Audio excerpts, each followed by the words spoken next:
Welcome to Luca and Miguel. Enjoy the video. In this video, I will explain how to reset your Honda Accord radio. First, a common method involves disconnecting your car's battery. Make sure your vehicle is completely off. Locate your car battery and carefully disconnect the negative terminal. You'll want to leave it disconnected for about 10 to 15 minutes. This allows the car's electrical system, including the radio, to fully discharge and reset. Then, simply reconnect the terminal.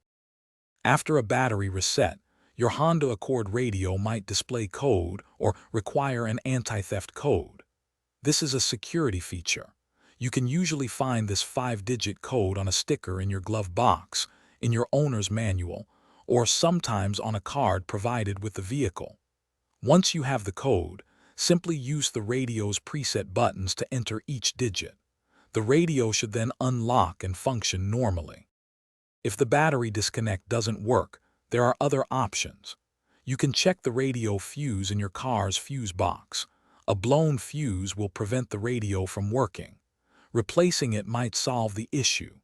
Additionally, some Honda Accord models have specific button combinations on the radio itself that can initiate a reset. Always refer to your vehicle's owner's manual for the exact steps for your particular model. If your radio still isn't working after trying these steps, don't worry. Double-check all your connections to ensure they are secure. Sometimes, the issue might be more complex, involving power or ground wiring. If you've exhausted these basic troubleshooting methods, it's best to consult a professional.